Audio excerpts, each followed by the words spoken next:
আজকে Facebook live ক্লাসের এই সেশনে সকলকে স্বাগত জানাচ্ছি। আমি মোহাম্মদ মোশাররফ হোসেন, ইনস্ট্রাক্টর পাওয়ার, ঢাকা পলিটেকনিক ইনস্টিটিউট। আসলে যে এই সেশনে যে বিষয়টি নিয়ে আলোচনা করব তা পাওয়ার টেকনোলজি চতুর্থ পর্বের automotive suspension brake steering and transmission system, subject code 67142। আজকের টপিক চ্যাপ্টার 11-এর ফিচার্স অফ অটোমোটিভ ব্রেক সিস্টেমের 3 নম্বর লেসন, ড্রাম ব্রেক সিস্টেম।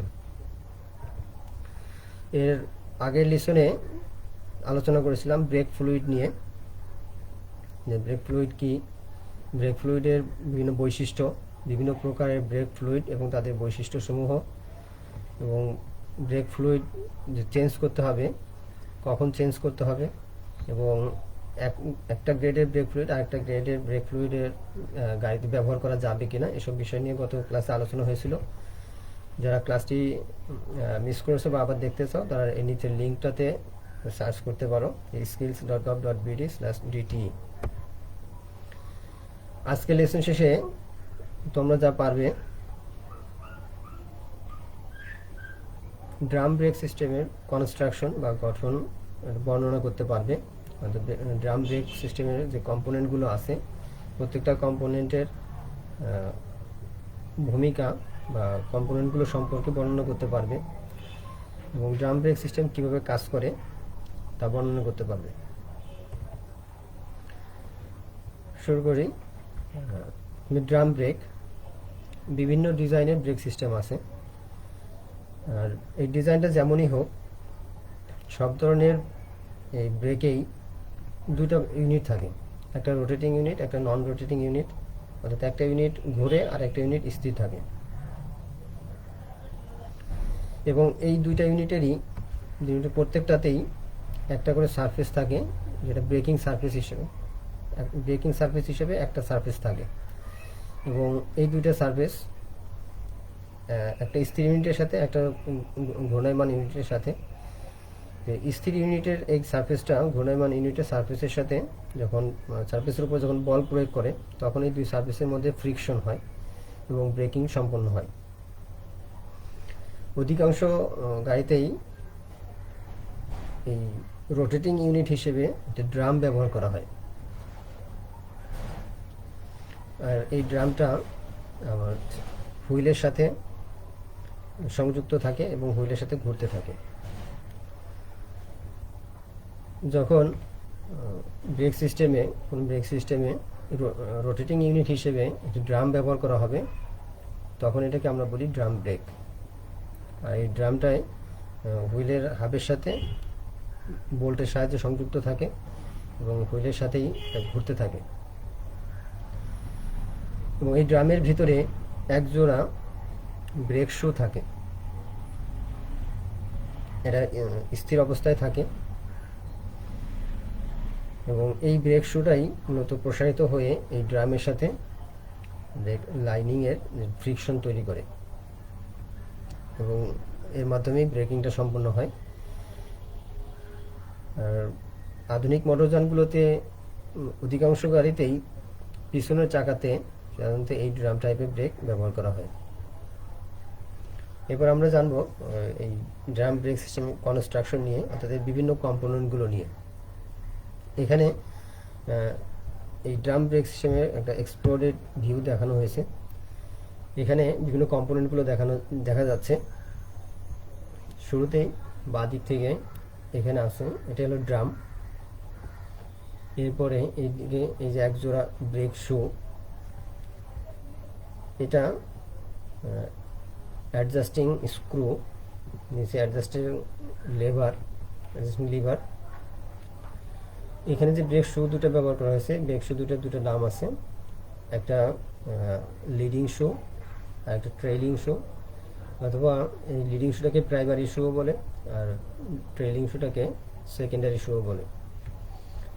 আর পিছনের দিকে আছে ব্যাকিং প্লেট বা ব্যাক প্লেটও বলে।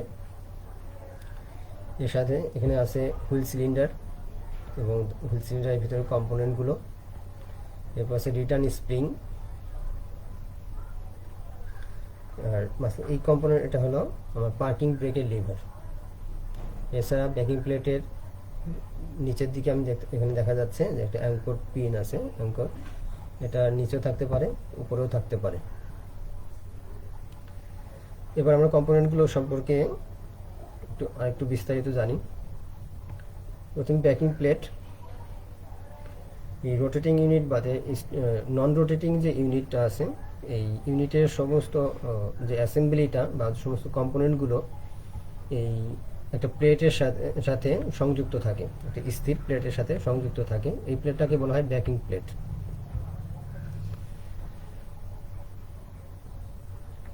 এই ব্যাকিং প্লেটটা আমার পিছনের এক্সেলের যে হাউজিং বা স্পিন্ডল এর সাথে ফিক্সড থাকে, সংযুক্ত থাকে এবং স্থির অবস্থায় থাকে, এটা ঘুরে না হুইলের সাথে। আর এর সাথেই আমার অন্যান্য যে স্থির কম্পোনেন্টগুলো ব্রেক সিস্টেমে, ব্রেকের সেই কম্পোনেন্টগুলো এর সাথে সংযুক্ত থাকে। তো এটা একটা ডিস্ক বা একটা প্লেট, এর উপরে বা নিচের দিকে এই অ্যাঙ্কর পিন থাকে। আর এখানে যে ছিদ্রগুলো দেখা যাচ্ছে এগুলোর মাধ্যমে বোল্টের সাহায্যে এই ব্যাক প্লেটটা আমার এক্সেল হাউজিংয়ের সাথে বা স্পিন্ডলের সাথে সংযুক্ত থাকে। আর এদিকে যে প্যাডগুলো দেখা যাচ্ছে এগুলো মূলত ব্রেক শুকে সাপোর্ট দেওয়ার জন্য এই প্যাডগুলো থাকে দুই দিক থেকে। আর এর বাইরের দিকে প্রান্তে একটু কার্ভ করা থাকে। তো ব্যাক প্লেটটা যেমন এই স্থির কম্পোনেন্টগুলোকে সে ধরে রাখে, সাপোর্ট দেয়, একই সাথে এই ব্রেকের ভিতরে যাতে করে বাহির থেকে ধুলাবালি, কাদা, পানি এগুলো প্রবেশ করতে না পারে সেজন্য একটা বাধা দেয়। এরপর হুইল সিলিন্ডার, মাস্টার সিলিন্ডার যখন ব্রেক অ্যাপ্লাই করা হয়, মাস্টার সিলিন্ডারের ভিতরে যে ফ্লুইড প্রেশার তৈরি হয়, এই প্রেশারাইজড ফ্লুইডটা হুইল সিলিন্ডারে আসে এবং হুইল সিলিন্ডারের মাধ্যমে ওই প্রেশারটাকে কাজে লাগিয়ে হুইল সিলিন্ডারে যে পুশ রড থাকে এর মাধ্যমে ব্রেক শুর সাহায্যে এই প্রেশারটাকে আমরা ব্রেক ড্রামে অ্যাপ্লাই করি, ব্রেক ড্রামে অ্যাপ্লাই করা হয়। আর এই হুইল সিলিন্ডারটা বোল্টের মাধ্যমেই ওই ব্যাক প্লেটের সাথে বা ব্যাকিং প্লেটের সাথে লাগানো থাকে। হুইল সিলিন্ডারটা উপরের দিকেই থাকে ব্যাকিং প্লেটের। হুইল সিলিন্ডারের মধ্যে থাকে সিলিন্ডার থাকবে, এর মধ্যে স্প্রিং থাকবে, এক্সপান্ডার স্প্রিং বা রিটার্ন স্প্রিং, এরপরে পিস্টন থাকবে, রাবার ক্যাপ থাকবে, ডাস্ট বোর্ড থাকে, আর থাকে ব্লিডিং ভাল্ব এবং সেখানে থাকে একটা ব্লিডার স্ক্রু। এখানে যে ব্লিডিং ভাল্ব যেটা ব্যবহার করা হয় সেটা হলো কোনো কারণে যদি আমার ব্রেক সিস্টেমের মধ্যে বাতাস ঢুকে যায় সেটাকে বের করার জন্য এই ব্লিডিং ভাল্ব ব্যবহার করা হয়।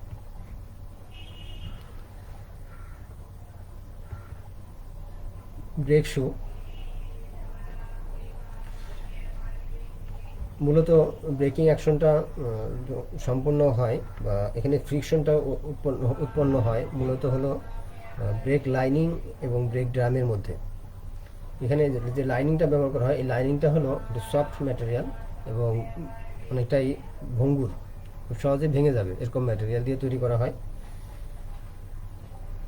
এই জন্য এই লাইনিংটাকে সাপোর্ট দেওয়ার জন্য একটা শক্ত ফাউন্ডেশন দরকার হয়, যাতে করে এই স্থির পার্ট হিসেবে সে তাকে ধরে রাখার জন্য এবং তাকে ব্রেক ড্রামের দিকে যে প্রসারিত করতে হবে, তাকে মুভ করাইতে হবে, এই জন্য একটা শক্ত ফাউন্ডেশন দরকার হয়, একটা সাপোর্ট দরকার হয়। ব্রেক শুটা মূলত এই ব্রেক লাইনিংকে এই সাপোর্টটা দিয়ে থাকে, অর্থাৎ এই সাপোর্টিং ফাউন্ডেশন হিসেবেই ব্রেক শুটা ব্যবহার করা হয়। এতে করে সুবিধা যেটা হয় সেটা হলো এই ব্রেক লাইনিংটা যখন ব্রেক ড্রামের সংস্পর্শে আসে তখন এই লাইনিংটা ভেঙে যায় না এবং কলাপস হয়ে যায় না, যে দুমড়ে মুচড়ে যায় না। আর এছাড়াও ব্রেক লাইনিংটাকে একটা স্থির ইউনিট হিসেবে ব্যাকিং প্লেটের সাথে ধরে রাখে। এক্ষেত্রে ব্রেক শুটা তৈরি করা হয় মূলত malleable iron, cast steel, drop forged steel, pressed steel বা কাস্ট অ্যালুমিনিয়ামের দ্বারা। তো এর মধ্যে প্রেসড স্টিলটাই সবচেয়ে বেশি ব্যবহৃত হয়। ব্রেক শু দুই প্রকারের হয়ে থাকে, একটা প্রাইমারি শু একটা সেকেন্ডারি শু। কিছুক্ষণ আগেও বলছি যে প্রাইমারি শু এটা আরেকটা নাম আছে, সেটা হলো লিডিং শু। সেকেন্ডারি শুর আরেকটা নাম আছে, সেটা হলো ট্রেইলিং শু। এখানে আমরা যে দুটো দেখতে পাচ্ছি দুইটা শু, একটা সেকেন্ডারি একটা প্রাইমারি। এটা দেখে চেনারও উপায় আছে যে প্রাইমারি শুটা সামনের দিকে থাকে, এই সামনের দিকে, এবং এই শুয়ের সাথে যে লাইনিংটা লাগানো থাকে এটা কিছুটা খাটো আকৃতির হয়, মানে একটু ছোটো হয়ে থাকে সেকেন্ডারি শুয়ের সাথে যে লাইনিং থাকে তার তুলনায়। সেকেন্ডারি শুটা গাড়ির পেছনের দিকে থাকে, প্রাইমারি শুটা সামনের দিকে থাকে। সেকেন্ডারি শুয়ের যে লাইনিং এই লাইনিংটা আকারে একটু বড় হয়, আর প্রাইমারি শুয়ের যে লাইনিং এই লাইনিংটা আকারে একটু ছোট হয়।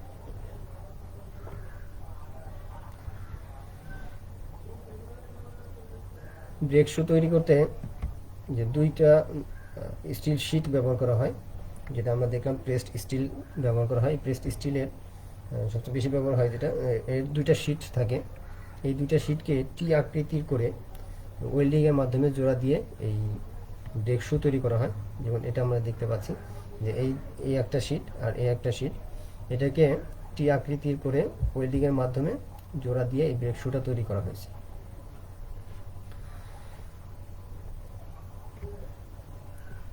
আর ব্রেক শুয়ের এই যে প্রান্তটা একটু রাউন্ড করা আছে, এটা হলো অ্যাঙ্কর আই, অর্থাৎ অ্যাঙ্কর পিনটা যে প্রান্তে থাকবে এই প্রান্তটা সেদিকে থাকবে। আর অ্যাডজাস্টিং স্ক্রুটা যেখানে থাকবে এটা সেখানে থাকবে।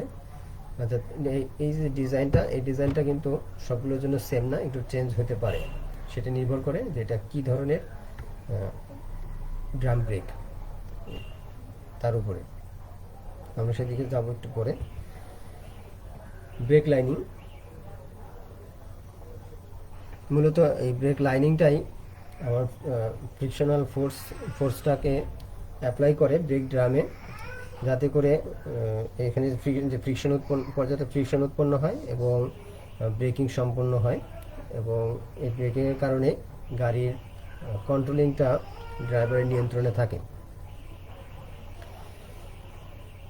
এই ব্রেক সিস্টেমে যে ব্রেকের যে বিভিন্ন ডিজাইন আছে এবং তার অপারেটিং কন্ডিশন, এর উপরে ভিত্তি করে ব্রেক লাইনিংটা বিভিন্ন প্রকারের হয়ে থাকে। মূলত ব্রেক লাইনিংটা দুইটা ফর্মে তৈরি হয়ে থাকে, একটা ওভেন ফর্ম একটা মোল্ডেড ফর্ম। ওভেন ফর্মের যে ব্রেক লাইনিংটা তৈরি করা হয় তাতে ওভেন কটন ফ্যাব্রিক ব্যবহার করা হয় এবং স্পেশাল রেজিন থাকে। তো এই দুটোর সমন্বয়ে আমার ওভেন ফর্মে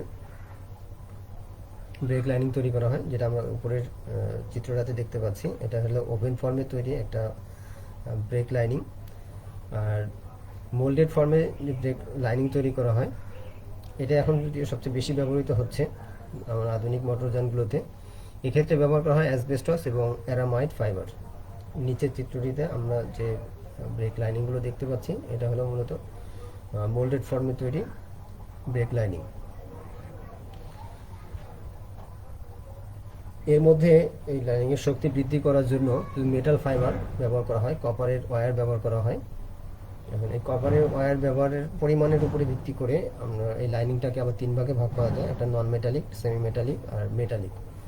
অর্থাৎ যেই লাইনিংগুলোতে কোনো মেটাল ফাইবার ব্যবহার করা হয় না সেগুলো নন মেটালিক, যেখানে সামান্য পরিমাণে আদার্স অন্য যে ফাইবারগুলো ব্যবহার করা হয় যেমন অ্যারামাইড ফাইবার, এর সাথে যখন যে কপার ওয়্যার ব্যবহার করা হয় বা মেটাল ফাইবার, এর যে রেশিওটা, এই রেশিওটা যখন অনেক কম থাকে, মেটাল ফাইবারের পরিমাণটা যখন কম থাকে তখন সেটা হলো সেমি মেটালিক, আর মেটালের পরিমাণটা যখন একটু বেশি থাকে তখন সেটাকে মেটালিক লাইনিং বলে।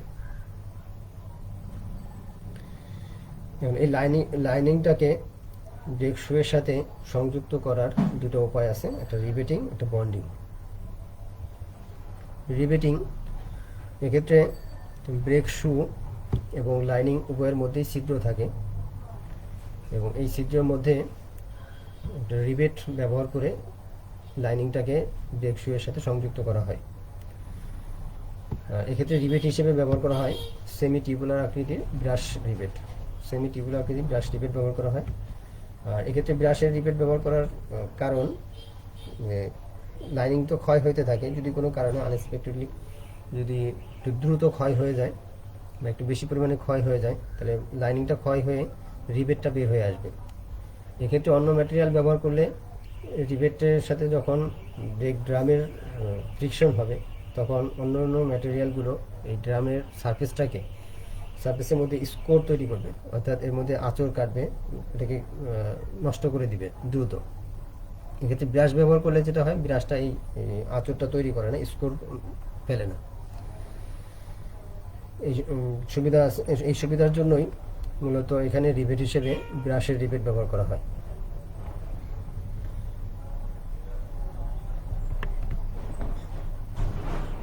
আমাদের অন্য যে পদ্ধতিটা সেটা হলো বন্ডিং।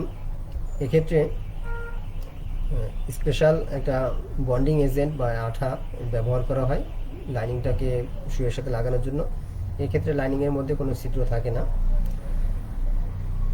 আর এই পদ্ধতিতে এই স্পেশাল যে বন্ডিং এজেন্ট, এটাকে লাইনিংয়ের সাথে লাগানোর পরে এবং শুয়ের সাথে এটাকে অ্যাডজাস্ট করে দিয়ে একটা নির্দিষ্ট তাপমাত্রায় এটাকে উত্তপ্ত করা হয়, যাতে করে লাইনিংটা আমার ব্রেক শুয়ের সাথে খুব ভালোভাবে লেগে যায়, ভালোভাবে এঁটে যায়।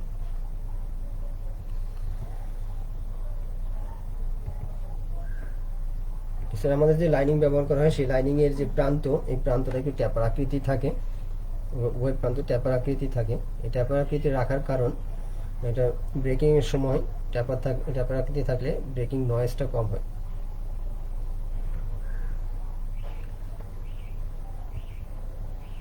ব্রেক স্প্রিং,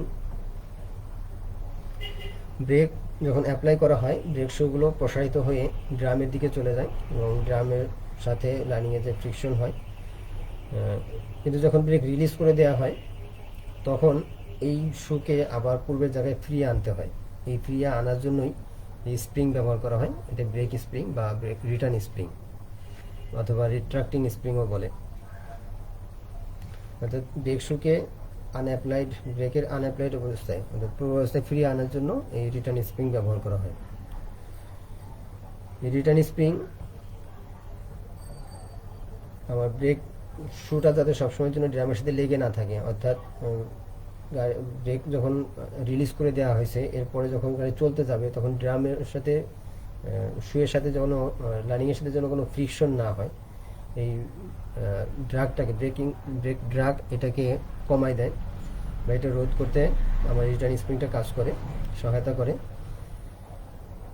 এছাড়াও যখন ব্রেক রিলিজ করে দেওয়া হয়, মাস্টার সিলিন্ডার থেকে এর আগে হাই প্রেশার ফ্লুইডটা হুইল সিলিন্ডারে আসছিল ব্রেক অ্যাপ্লাই করার সময়।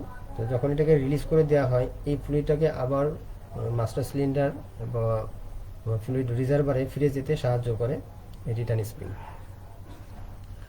অর্থাৎ রিটার্ন স্প্রিং যখন ব্রেক শুকে টেনে আগে জায়গায় নিয়ে আসে, তখন এই ব্রেক ফ্লুইডের মধ্যে একটা ব্যাক প্রেশার তৈরি হয় এবং এই প্রেশারে ফ্লুইডটা আবার মাস্টার সিলিন্ডার বা রিজার্ভারে ফিরে যায়। সাধারণত বেশিরভাগ ব্রেক সিস্টেমেই বা ব্রেকেই এখানে যে রিটার্ন স্প্রিং ব্যবহার করা হয় সেটা ক্লোজড কয়েল টাইপের রিটার্ন স্প্রিং ব্যবহার করা হয়, যেটা আমরা এখানে দেখতে পাচ্ছি যে দুটো স্প্রিং রিটার্ন স্প্রিং ব্যবহার করা হয়। এটা ক্লোজড কয়েল টাইপের রিটার্ন স্প্রিং।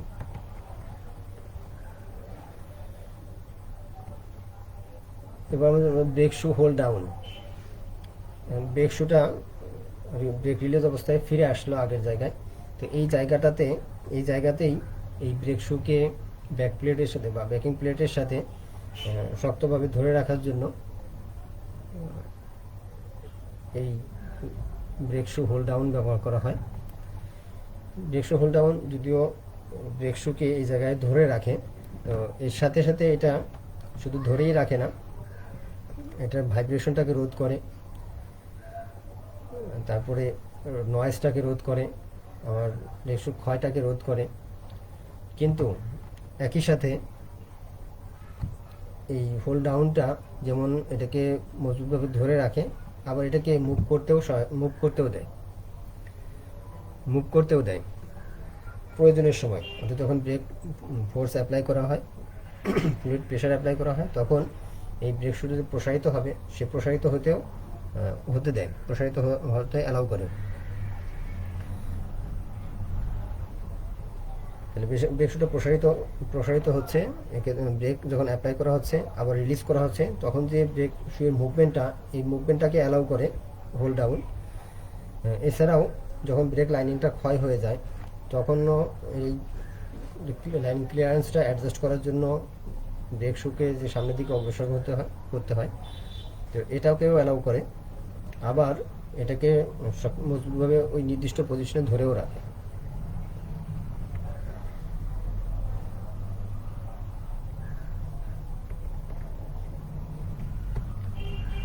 ব্রেক শু অ্যাডজাস্টারটা হলো ব্রেক লাইনিং এবং ব্রেক ড্রাম, এই দুয়ের মাঝে একটা ক্লিয়ারেন্স সবসময়ের জন্য মেনটেন করতে হয়। এটাকে ব্রেক শু ক্লিয়ারেন্স বলে। Brake shoe clearance, brake lining এবং ব্রেক ড্রামের মাঝে যে ক্লিয়ারেন্স, এই ক্লিয়ারেন্সটা হলো ব্রেক শু ক্লিয়ারেন্স। এটা একটা নির্দিষ্ট পরিমাণ ক্লিয়ারেন্স সবসময় মেনটেন করতে হয়। যখন লাইনিংটা ক্ষয় হয়ে যায় তখন ক্লিয়ারেন্সটা বেড়ে যায়। যখন এই ক্লিয়ারেন্সটা বেড়ে যায় তখন ব্রেকিংয়ে কিছু প্রবলেম দেখা দেয়, অর্থাৎ ব্রেকিংটা ঠিকমতো অ্যাপ্লাই হয় না। এক্ষেত্রে এই গ্যাপটাকে অ্যাডজাস্ট করতে হয়। এই অ্যাডজাস্ট করার কাজে ব্যবহার করা হয় অ্যাডজাস্টার। পূর্বে একটা ম্যানুয়াল অ্যাডজাস্টার ছিল, অর্থাৎ একটা নির্দিষ্ট সময় পরে ম্যানুয়ালি এই গ্যাপটাকে অ্যাডজাস্ট করে দিতে হতো। এবং এখন যে মোটর যানগুলো আছে এগুলোতে সেলফ অ্যাডজাস্টার মেকানিজম ব্যবহার করা হয়, অর্থাৎ এখানে অটোমেটিক্যালি গ্যাপ অ্যাডজাস্ট হয়ে যায়। আর এক্ষেত্রে অটোমেটিক যে অ্যাডজাস্টার ব্যবহার করা হয় সেক্ষেত্রে একটা স্টার হুইল ব্যবহার করা হয়। এই star wheel brake shoe adjusting মেকানিজমের ভিতরে থাকে, একটা স্টার হুইল থাকে যেটা অ্যাডজাস্টিং স্ক্রু অ্যাসেম্বলি, আর অ্যাডজাস্টার লিভার থাকে, অ্যাডজাস্টার স্প্রিং থাকে এবং অ্যাডজাস্টিং মেকানিজম থাকে। আর এখানে মেকানিজমের মধ্যে যা থাকে ব্যবহার করা হয় একটা কেবল টাইপ বা লিঙ্ক টাইপ বা একটা লিভার ব্যবহার করা হয়। ব্রেক ড্রাম হলো একটা গোলাকার কাস্ট আয়রনের তৈরি একটা হাউজিং। এটা হুইলের হাবের সাথে বোল্টের মাধ্যমে লাগানো থাকে। আমরা দেখতে পাচ্ছি দুটা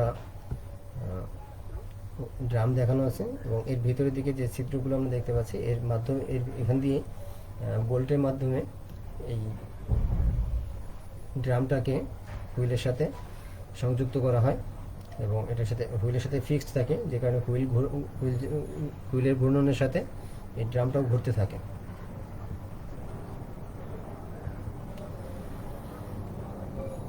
ড্রাম ব্রেকটা দুই প্রকারের হয়ে থাকে, একটা হলো লিডিং ট্রেলিং টাইপ আর একটা হলো সার্ভো টাইপ। লিডিং ট্রেলিং টাইপে যে ব্রেক শুগুলো থাকে, এই ব্রেক শু দুইটা নাম আছে, একটা লিডিং শু, একটা ট্রেলিং শু। অর্থাৎ সামনের দিকে যে শুটা থাকে সেটা লিডিং শু, পিছনের দিকে যে শুটা থাকে সেটা হলো ট্রেলিং শু।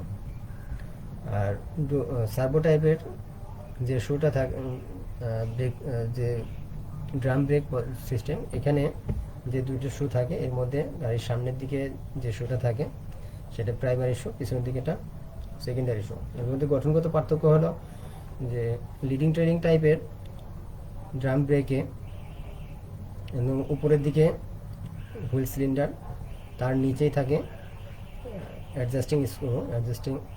অ্যাডজাস্টার, আর একদম নিচে থাকে অ্যাঙ্কর পিন। আর সার্ভো টাইপের ড্রাম ব্রেকে একদম উপরে থাকবে, অর্থাৎ ব্রেকিং প্লেটের সাথে একদম ফিক্সড অবস্থায় একদম উপরের দিকে থাকে। এই যে পয়েন্টটা, এখানে থাকবে আমার অ্যাঙ্কর পিন, আর এর নিচেই থাকবে হুইল সিলিন্ডার, আর এক্ষেত্রে অ্যাডজাস্টারটা থাকবে একদম নিচে। এ হলো গঠনগত পার্থক্য আমাদের দুই প্রকার ড্রাম ব্রেকের। এবার আমরা জানবো যে ড্রাম ব্রেকটা কীভাবে কাজ করে। আমরা চিত্রে ড্রাম ব্রেক সিস্টেম দেখতে পাচ্ছি। এখানে যখন ড্রাইভার ব্রেক প্যাডেলে চাপ প্রয়োগ করে তখন মাস্টার সিলিন্ডার থেকে হাই প্রেশার ফ্লুইডটা হুইল সিলিন্ডারে চলে আসে। হুইল সিলিন্ডারে আসলে হুইল সিলিন্ডারের ভিতরে যে পিস্টন থাকে সেই পিস্টনটা এই ফ্লুইডের চাপে বাহিরের দিকে সরে আসে। আর এর সাথে যে পুশ রড থাকে সেই পুশ রডটা আমার দুই দিকে যে দুইটা ব্রেক শু আছে এই ব্রেক শুকে বাইরের দিকে ধাক্কা দিলে ব্রেক শুটা বাইরের দিকে প্রসারিত হয়ে যায়। প্রসারিত হয়ে গেলে অপর প্রান্তটা, ব্রেক শুয়ের অপর প্রান্তটা অ্যাঙ্কর পিনের সাথে ফিক্সড। এই কারণে এই প্রান্তটা দুই প্রান্ত যখন সরে যায়, প্রসারিত হয়ে যায়, তো এই ব্রেক শুয়ের সাথে যে লাইনিং থাকে এই লাইনিংটা ড্রামের সঙ্গে চলে আসে এবং এর মধ্যে ফ্রিকশন হয়। ড্রামটা ঘূর্ণায়মান থাকে আর ব্রেক শু লাইনিং এটা স্থির থাকে। তো এই লাইনিংটা যখন ঘূর্ণায়মান ব্রেক ড্রামের উপরে উচ্চ চাপে বা উচ্চ বলে চেপে ধরে, তখন এর মাঝে ফ্রিকশন হয়। ফ্রিকশনের ফলে সেখানে ড্রামের গতিটা কমে আসে এবং আলটিমেটলি ড্রামটা থেমে যায়, অর্থাৎ গাড়ি থেমে যায়। তো এখানে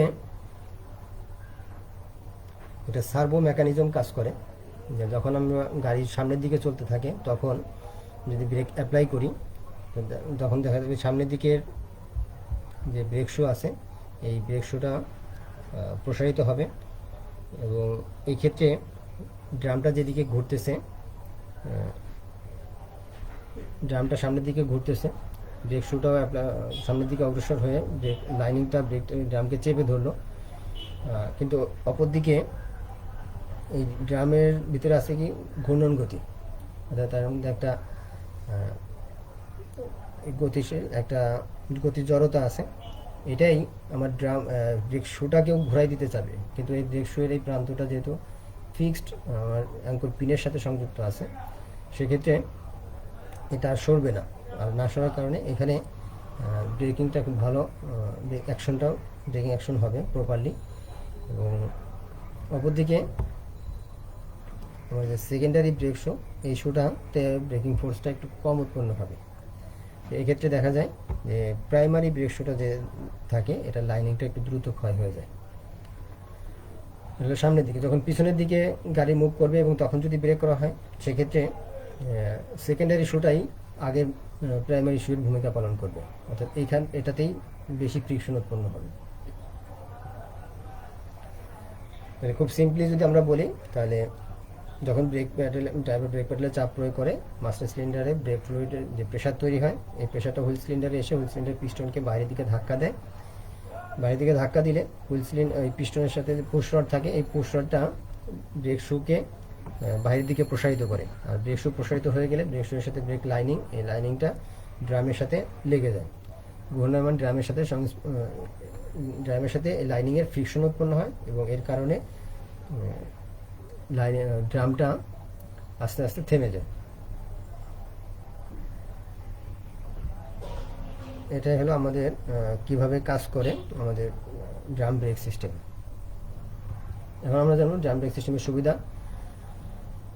এটা ডিজাইনটা খুব সিম্পল এবং কার্যপদ্ধতি বা অপারেশনটাও খুব সহজ, এবং এটা তৈরিও সহজ, এরপরে দামও সস্তা এবং মেনটেনেন্স কস্টটাও কম। আর মেনটেনেন্স খুব কম করতে হয়, বেশি করতে হয় না, এই কারণে এটার লাইফটাও অনেক দীর্ঘ হয়, দীর্ঘ লাইফ পাওয়া যায়। এছাড়া আমরা একটা দেখলাম যে সার্ভো অ্যাকশন, এই সার্ভো অ্যাকশনের কারণে যে হুইলটা যে ঘুরতেছে বা ব্রেক ড্রামটা ঘুরতেছে, এই ঘূর্ণনটাই ব্রেক অ্যাপ্লাই করতে সাহায্য করে। আর এতে করে আমাকে ব্রেকিংয়ের জন্য কম বল প্রয়োগ করতে হয়। এছাড়া ইমার্জেন্সি ব্রেক মেকানিজম খুব সহজেই আমার এই ড্রাম ব্রেকের মধ্যে এটাকে ইনকর্পোরেট করা যায়, অর্থাৎ এর মধ্যে পার্কিং মেকানিজমটাও ঢুকিয়ে দেওয়া যায়, রাখা যায়। অর্থাৎ একই সাথে আমার মূল ব্রেকিংটাও থাকবে, সাথে পার্কিং ব্রেকটাও এর মধ্যে ব্যবহার করা যায়।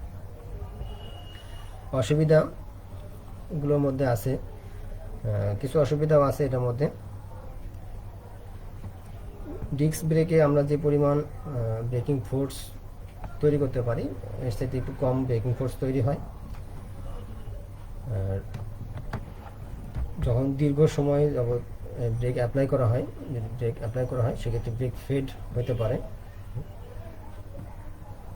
আর ব্রেক শু তৈরিতে এক্ষেত্রে বা ব্রেক লাইনিং তৈরিতে এক্ষেত্রে ব্যবহার করা হয়, দেখলাম যে অ্যাসবেস্টস ব্যবহার করা হয়। এই অ্যাসবেস্টসটা মানুষের শরীরের জন্য ক্ষতিকর।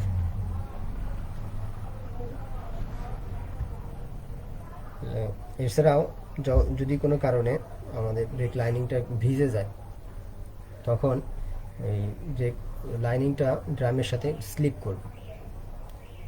তখন এটাকে যদি স্লিপ করে তখন ব্রেকিং অ্যাকশনটা আর প্রপারলি হবে না।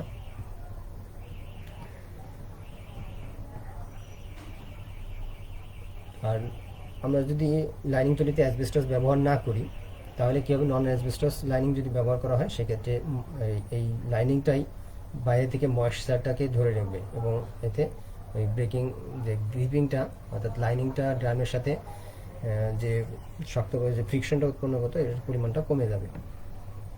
এই জন্য নন অ্যাসবেস্টসের লাইনিংও ব্যবহার করা যায় না।